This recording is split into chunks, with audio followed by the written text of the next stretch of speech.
Hi everyone, I'm Karen Williams, I'm the book mentor from Librotas, and today I'm delighted to be joined by Mary Nonde. Now, let me tell you a bit about Mary. Well, you might know her already. She's the author of the Intuitive Vision Board, and she's also an intuitive Feng Shui practitioner, and she is passionate about creating vibrant living and working environments. She's trained in the Western School of Feng Shui and with Denise Lim in the USA, and she's been working in homes and offices for the last 25 years. And today we're talking about Feng Shui for authors. So Mary, thank you so much for joining me today. Well, thank you for inviting me and letting me get a little glimpse into your office. Oh dear, we have been talking about that already, so we might touch on that a little bit later. So first of all, Mary, tell us a little bit about Feng Shui and why it's important to us as authors and writers to enable us to be a bit more creative.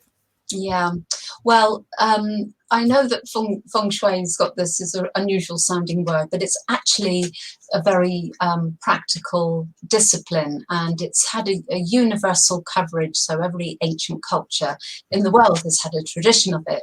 And it's really about making us aware of the space that we spend most of our time in, that we live and work in. And why that's important, if you think about us as writers, where we spend a lot of time in one place, it's really important that we take a step back and just evaluate whether that space is working for us or working against us. I mean, the other good place to excuse me, think about is your bedroom, because obviously you spend a lot of time there, but you know, we're not talking about the bedroom today, we're talking about the writing space. So because how we feel about that space is going to affect how creative we are and how productive we are. And a small thing like coming to it and noticing there's rubbish on it, or there's something not quite as it should be, or some lingering document that we should have taken care of, is going to pull our energy down when we want to come to that space afresh and get started.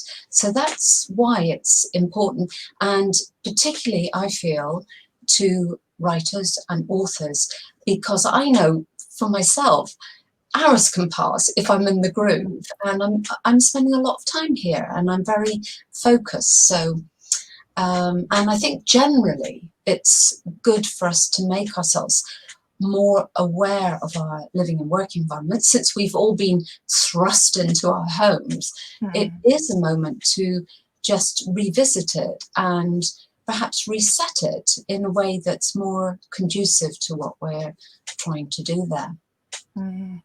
Yeah, you're right, especially with lockdown and everything like that, we're spending so much more time in the same areas as well. So yeah, you know, it's about making it as conducive as possible to the creative process, but also bearing in mind there's two things that often happen at a desk. You know, we sit and we work, we respond to emails, we do social media, we also might be writing. So you know, that could be the same space, it could be a different space. I've worked with clients in the past who've had like a writing desk and a working desk. I don't have that luxury, and not everybody does. It's just finding what works for us, isn't it? Yeah, no, that's a good point, Karen. So I would what you said there, I would take even one step further, and actually you've got three things going on as a writer. I don't know about you, but I find I've got two stages to the writing process. I've got one in which I need to gather information. I've got words coming out of me, I'm reading, I'm referencing, and I don't quite know, I'm in a bit of a flow, but I don't know which way it's going. And I don't need that structured desk sat at my computer. In fact, it's not very conducive to that. So absolutely. You know, I like to sit on my throne in bed with, you know, duvet around me, soft lighting, I light a candle, and it's usually first thing in the morning. I'm doing morning pages, and it's a very different environment for me, that bit of it, to when I actually need to pull that writing together into something, into a form. And then I really do not want to be in bed. You know, I need to be at a structured desk, a solid desk, nothing on the table, good lighting, not cozy and yin and comfortable. I need to be upright, good back to my chair. So I can get on with it. So it's very different. It's worth thinking about that as a writer or a producer of anything, those two requirements. But then, you know, what you brought in there is the third thing that's going on for us now, isn't it? That it might be that the writing is, you know, gives way to the day job. So we start the day in bed with our creative writing. We might have the luxury of getting up and knocking that into some kind of first draft on the computer, and then the day proper starts, which might be another job, or it might be all the administrative side of running a business. And I feel if it's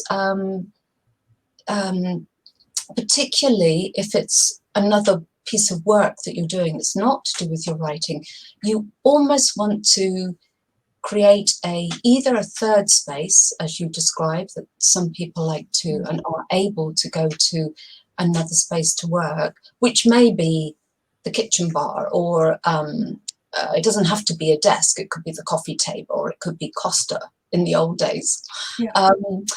But either way, it's creating that separation between, at each stage, what you were doing, and consciously moving yourself to the next stage and having a little reset and a reconfiguration, because that way you keep your focus on the task in hand, and it allows you to pick up where you left off from that particular task from the day before, whatever that be, whether it's writing or the day job or social media.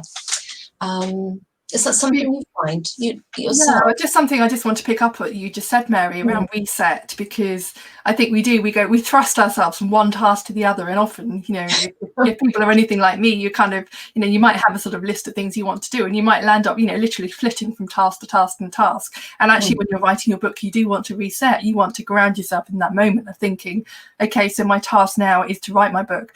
So one of the things that I talk about, as Cheryl talks about as well, is how and when do you write at your best, and actually setting yourself up for success. Because if you're doing it without a sort of a transition, it could be quite hard as well. So you have to do, you know, one of the things, you know, we both talk about is, you know, removing distractions. You know, leaving your phone outside the room, turning it off, turning it upside down is something I recommend. Making sure you've not got your email on. And I know this is slightly moving away from Feng Shui, but it's all about the setup, isn't it? So that when we approach the task, we approach it in the right frame of mind to get the most from it as well. Yeah, I mean, you say it's not moving away from Feng Shui, but actually that's what I said. Feng Shui is very practical. So while, you know, what we're dealing with there are practical things like the phone being on and distracting and so on. If, you know, Feng Shui is all about energy. So the invisible energy, the stuff that we can't see. So, you know, that phone there, all the extra electronic gadgets around us, for example, are all have, for example, a magnetic field around them, and they're all exuding that magnetic field, which is going to impact on our own energy field, whether we like it or not. We're energy beings, and we have a field of energy around us.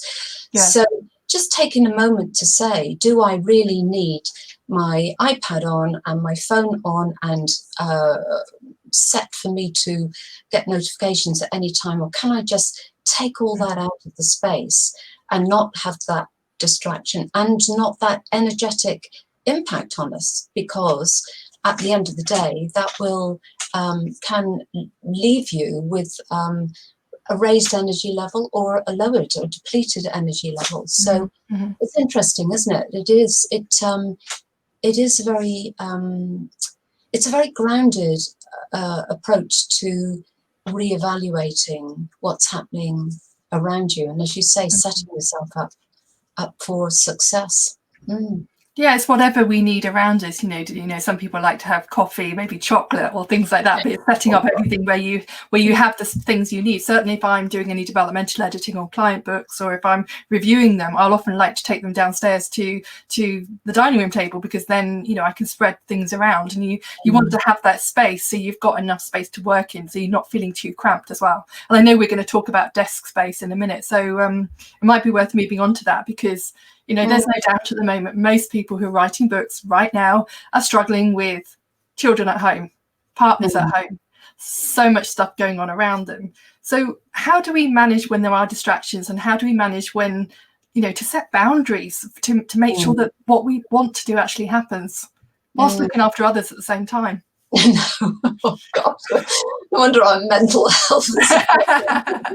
I know. Well, quite honestly, I personally could not write if I had children around me or a dog kind of wanting to go for a walk. So I think that task, that focused task, has to be in a very boundaried situation where people around you know that you are shut in that room at least for you know, a couple of hours, and it's very clear, and that you've come to that space.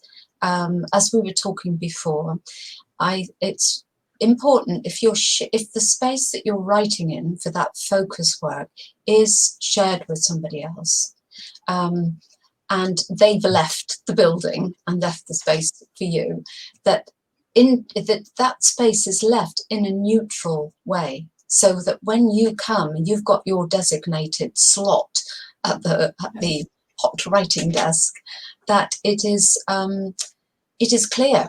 And by the same time, there isn't the coffee left from the predecessor, or the you know, books spread out all over the place. And biscuit or soggy. Yeah, dog waiting for its opportunity to snap it off the table. So it's in shared households, it's really important to set up those disciplines, and then you are not irritated with one another, and you each come to that space and it's neutral. And when you've finished writing, you pack your stuff up and either use some in trays. I have a set of portable in trays, or a box. I just put it all in a box and take it away, so that person comes and that space is available to them. It is more difficult, isn't it, when as you were talking, because there are moments I'm the same. It's like I'm spinning all those plates, but I don't do that at my desk. So I would tend to do that at either the breakfast bar or somewhere else. And for a short period of time, it's quite nice to do that. But you need to be able to spread out, don't you? And maybe you can cope with other people being around when you're doing that sort of activity, because it's sort of concentration is for that deep, isn't it? But wide. So maybe it is acceptable to be in a space with other people. But I think for that, what I call receptive work, where I'm in bed and getting ideas and chucking things up, I need to be on my own. When I need to bring it together, I absolutely have got to be, it doesn't matter so much how big the space is, I need to be on my own. And for the other sorting and sifting and organising, I'm okay to be in a shared space. But I say that it could be very different for other people. It's just being very mindful of what it is you need and honouring that in order to support your being as productive as you can be. Oh, one of my clients, she has a youngster, I think he's 5 or 6. So, you know, one of the things for her, you know, she does get up early to write, because she knows that the time between, you know, 5 o'clock and 7 o'clock in the morning, it's not my ideal time to write, but for her it really works, because she can get into flow. She's not going to be distracted, and she is on her own. So that is her creative time for writing. And it's also, I know other people who would sit with headphones on, you know, sort of big headphones, and maybe have some music. I prefer quiet when I'm writing. But again, it's all about finding what works for you in terms of kind of your creative time and your creative space. But as you say, you know, the desk setup, absolutely, it's so important. You know, I've got in trays underneath my desk. So most of the time, today is slightly different. Most of the time, my desk is quite clear. Today, I'm juggling quite a lot of balls in the air, so it's not so clear. But I also know, you know, I know exactly what's where, so I can find things easily when, you know, I'm giving a talk later on. So I know the information's over there, but it's at hand. But certainly, I would clear it away before anything. You know, this part of my desk, I'm lucky. I've got a lovely big desk. You know, is clear for what I'm doing right now, and nothing else getting in my way. Actually, it's a would be good to talk about the work surface or the size of desk. Yeah. you know what you're saying there. You've got a lovely big desk. It's getting the right balance, because I've, you know, working with people, I notice the desk is too big. You've got every project that you've got on the go Very on the true. top. Yeah. Like that. I have to get that off the desk and put it away. Otherwise, my mind is about 3 steps ahead of what I need to do. So it's getting the balance between having enough space, I think, to be able to work on the project in hand. And you were saying about your interview later. I don't know, it doesn't seem to bother you, but you might have been inclined to think, okay, it doesn't need to be on my desk now, because it will, if it's there, take a little bit of my energy while it's there. So I'll move it. So if the desk is too big, that's always the danger. And if the desk is too small, you can probably feel I know once for a short while I had to work on one of those IKEA garden tables that are metallic, and everything slips off. It was a temporary measure, but it was just too cramped. It took my computer, and that will cramp your style and your ability to write. So it's getting that size. And I think myself that an oblong desk is better than a square desk. Not that you would really buy a square desk, would you? It's more like an occasional table. As opposed to some people have round or circular or oval desks. And I personally think I like that notion when I'm perhaps, you're a mother and you're working with a child and you're doing homework together, or you're on a collaborative project with someone, or even sitting down with a client, perhaps. But for me, it doesn't, if I've got to produce a piece of writing or get something done, it's not enough.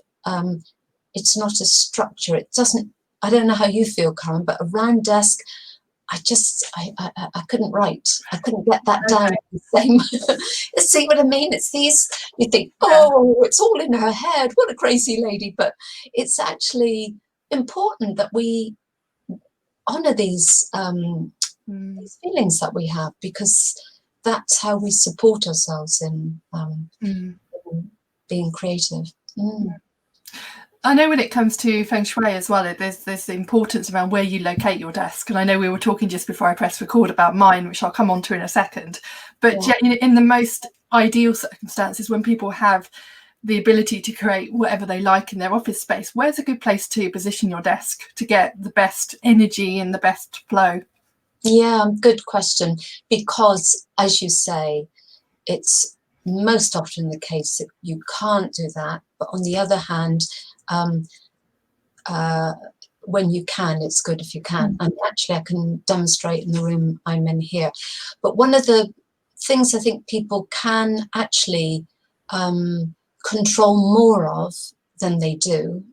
Sorry, I've jumped to that rather than the location. But I find that people end up, as I am, and I think you are too, with the desk up against the wall. So I've got a wall there. In fact, right in front of me, I have a wall, and to one side, I have a recessed window.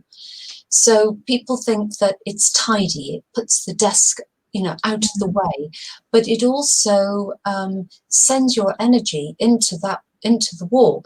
So you've got this vast space behind you. And if you could see under an electron microscope all the energy moving around in the room, you would see that it's our creative brainwaves and thought waves is just driving into the wall there. It's not the most conducive arrangement. So the number one tip I would say, wherever possible, have your back to the wall and have it be a solid wall, as opposed to, if I put my back to this wall, I would have part wall and part recessed window.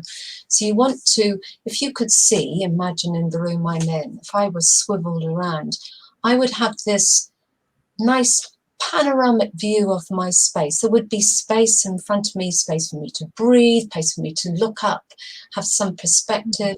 I could see the door, for example. So even though I'm living with a friend at the moment through the lockdown, and it's rare that she comes into this room.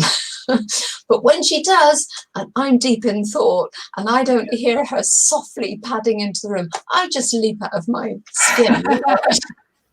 And that is not good for the nervous system. You know, you've got to get it, it's disturbing. So that's what we call when a desk is positioned with the back to the wall and you're looking out, you have a commanding view of the space.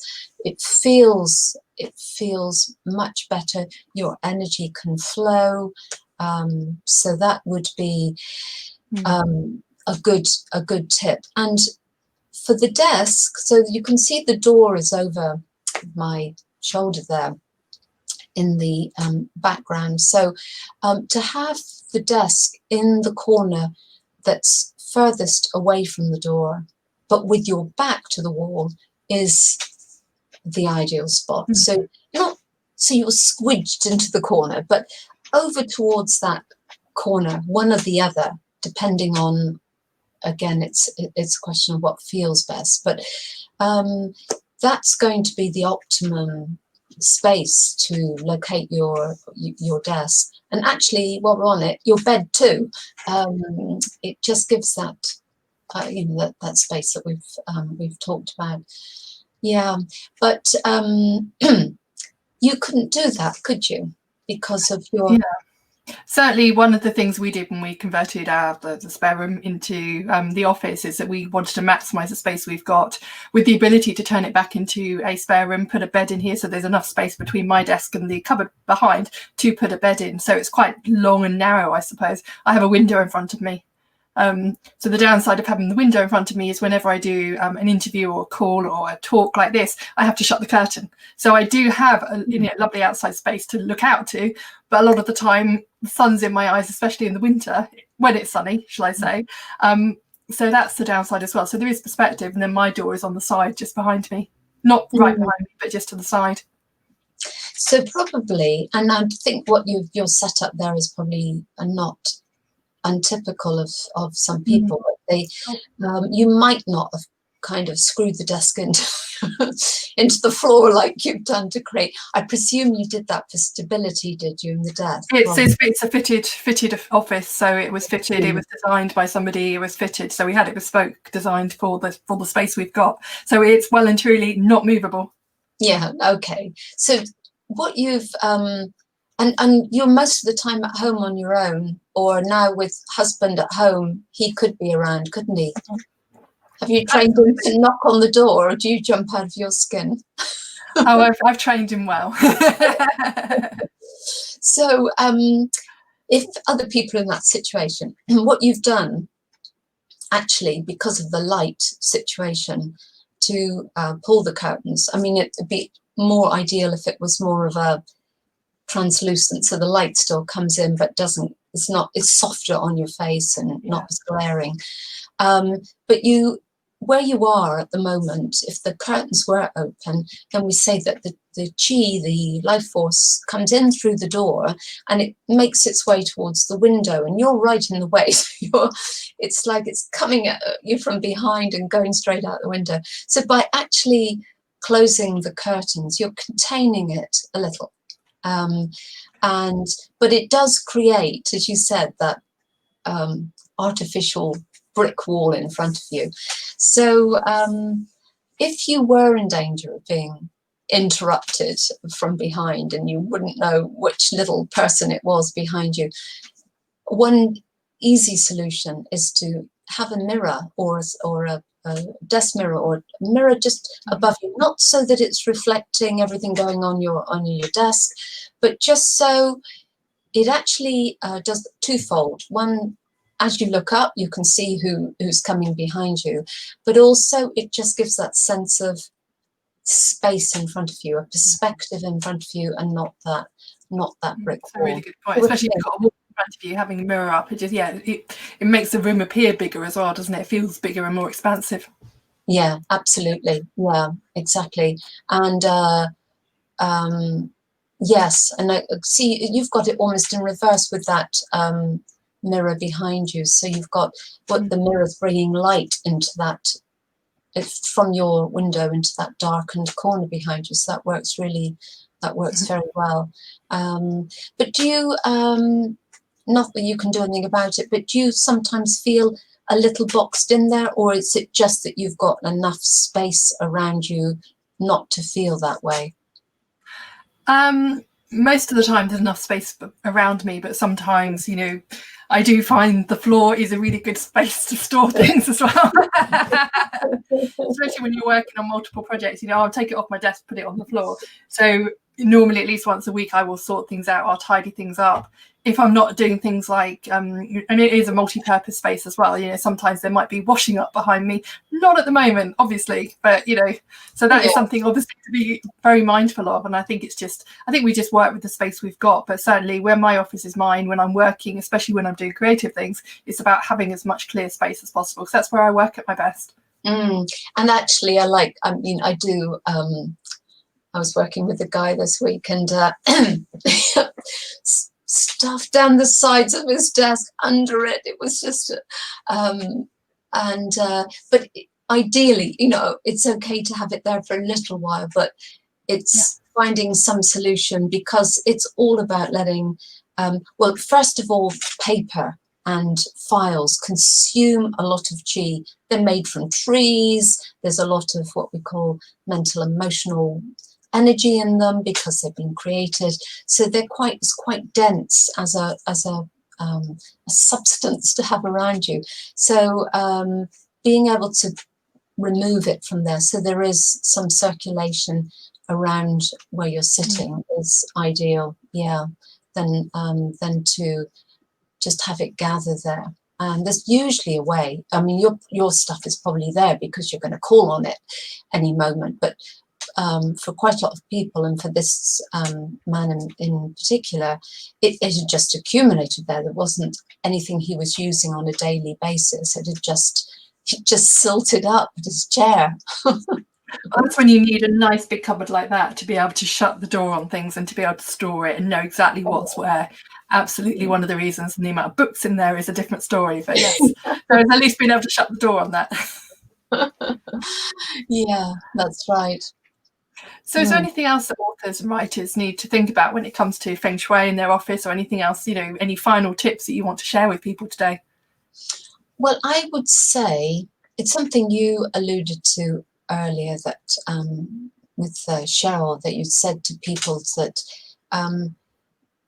you know, just making sure, just being mindful of what you have around you. So even one little ornament that somebody gave you, or a picture that you inherited that doesn't do anything for you, but you feel obliged to have it there because it was given to you. It is just understanding that it is taking up space. It isn't giving you a positive lift by being there. And quite honestly, it's better that it wasn't there than to have it there and it just become part of the furniture. It's much better. I think less is more, but definitely having things around that either you don't particularly like, what does Marie Kondo say, that doesn't bring you joy, or that's broken, you know, stapler that's broken, or computer around you. It's dead wood. So it's just I would say having a quick look around you at what sort of things fall into that category, and then getting them out of your space. And if you're taking a painting away, just leave the space. Don't rush to put something up. You know, wait until you've got the thing that can inspire you. But it's some really good points there. Really good points. You know, and one of the things I will do following this interview today, Mary, is just so I've got a bookshelf up on the wall. So it's looking a little bit cluttered at the moment. So that needs to be, and it's got some, you know, lovely stuff to remind me of, you know, there's a koala up there, and you know, there's a you know, a few other things up there which are very inspirational, but also there are things up there which is a little bit of clutter. So thank you for reminding me. Thank you for honestly looking up there like that, because all that stuff that's up there high is sort of and it's too much, and it's not quite right. It's overpowering, you know. Yeah. And it would be very interesting for you to see, once you've thinned that out, how much less pressure it is on you to be at that space. But I like the idea of the koala bear coming down a bit lower anyway. Yeah, I could put it on my desk, but that will clutter it, so it's a big one. Yeah. Oh, right. So thank you, Mary. Thank you. So many tips you've shared today, which have been absolutely amazing. So if people are wanting, you know, to find out about Feng Shui, maybe for you, you know, to get you into their working environment, to make it a better writing space, how can people get hold of you or ask you a question? Well, I would say the best way is just go to my website, marynonde.com/contact. That's a good general way to get hold of me. And, you know, we can have a session together. It can be in half an hour. I start with half-hour sessions. It depends on the requirement. But it's amazing how much I can do with somebody in that time online, and give them you know, some homework to do, and how even that, like you're going to do for yourself, how one little half-hour blast in a room can create such a difference immediately. That's what I love about Feng Shui. It's an immediate thing. It's not like, you know, 3 weeks down the line. So yeah, that would be the good way, and we can set up a meeting from there, or we can talk on the phone, or whatever is needed by someone. Brilliant. Thank you. So that's marynonde.com/contact. So thank you so much for your time today. It's amazing what you've achieved with me for the last half an hour. So thank you for joining me, and thank you for sharing your wisdom. All right. Thank you, Karen. Thank you.